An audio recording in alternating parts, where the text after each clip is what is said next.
a nuestro filósofo escritor Juan Casasus con un aplauso.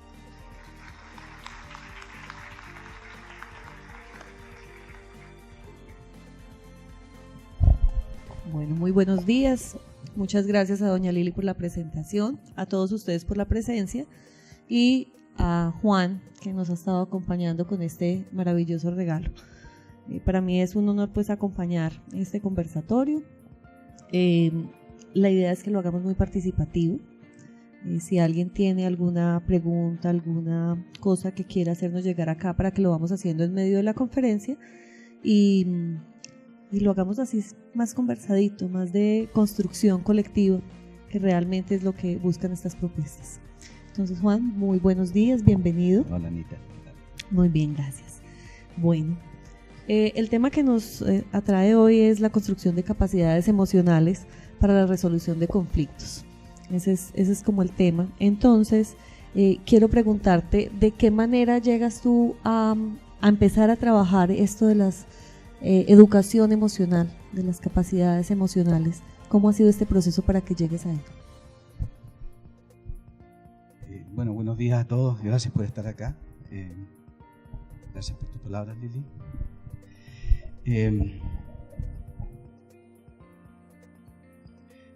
Bueno, hay un origen bastante específico de esta preocupación. El origen fue una investigación en la cual participó Colombia también. Participaron 14 países y estábamos preocupados nosotros de tratar de entender cuáles eran los factores, las causas, las variables, los elementos que afectaban el rendimiento académico de los alumnos. Y muy rigurosamente hicimos largas investigaciones cuáles eran las políticas educativas que se estaban implementando en el mundo, ¿no?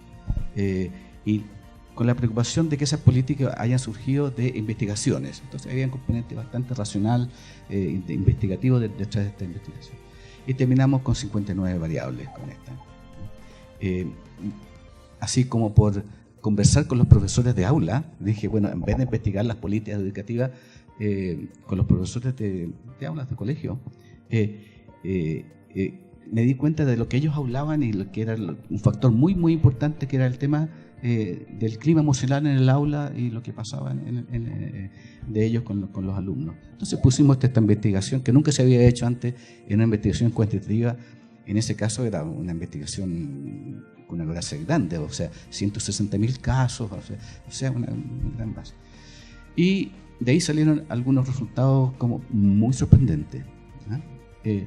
Voy a decir una cosa que no viene por el lado egótico, sino que viene como para fundamentar lo que voy a decir, es que los resultados fueron tan sorprendentes que en Washington se organizó un seminario para analizar la base de datos que había resultado. El BID organizó eso y invitaron a la gente que hace investigaciones de este tipo de comparaciones internacionales, estudios internacionales como PISA, ETF, el IEA, el TIMSS, este tipo de gente que, ¿cómo que se llama? ¿Está bien? ¿Seguro que? No, seguro. Sí, sí. Ni siquiera.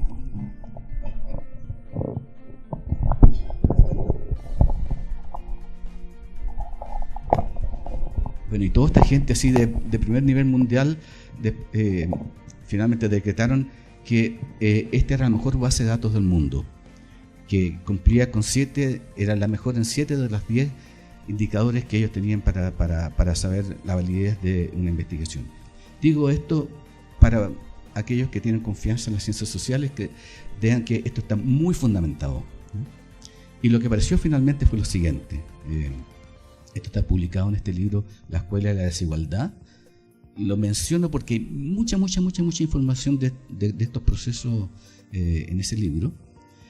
Y lo que resultó fue lo siguiente. Uno, que todas las variables que se habían utilizado sí tenían un impacto. El problema es que el impacto era muchísimo menor de lo que uno normalmente pensaría.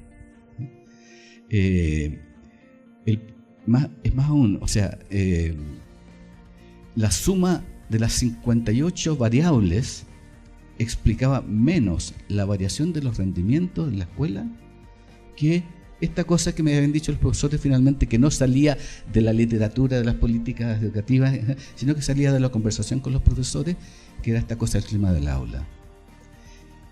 Esto fue muy impresionante. O sea, las 58 variables explicaban menos la variación de rendimientos en la escuela que el clima emocional del aula. Y el clima emocional del aula lo habíamos definido muy simplemente como un constructo teórico que tenía 3 componentes. Uno, tipo de vínculo entre profesor y alumno, tipo de vínculo entre los alumnos y el clima que emerge de esta doble vinculación, ¿sí?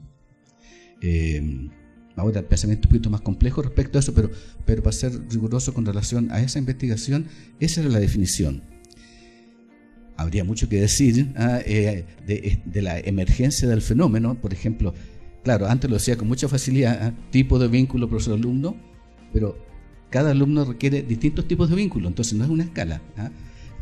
Tipo de vínculo entre los alumnos, igual hay un tema de no violencia, pero igual son distintos. Entonces, todo esto reposa en la capacidad que tenga el profesor de ver este asunto.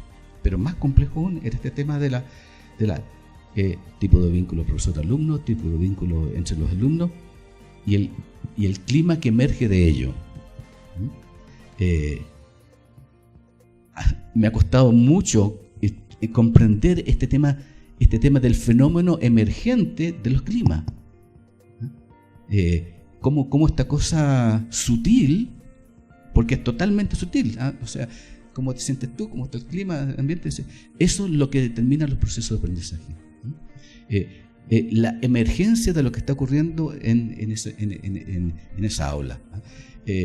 Esto es muy contrario a decir hay que tener más libros, hay que tener un currículum, hay que tener un plan específico. Va por otro camino. Entonces eso causó mucha... Y eso dije, bueno, si esto es así, hay que investigar de qué se trata, hay que meterse a ver qué está pasando con esto de las emociones, qué es esto, además, porque, en fin, yo tengo un pasado muy racionalista, entonces sé de qué se trata. Tengo un pasado, yo instalé los sistemas de medición en varios países de América Latina, entonces sé qué es lo que son los sistemas de medición, sé qué es lo que contienen las pruebas, o sea, y eso para mí fue un shock, que me dio completamente la vuelta a la cabeza. Me abrió el corazón, entre otras cosas que fue muy positivo.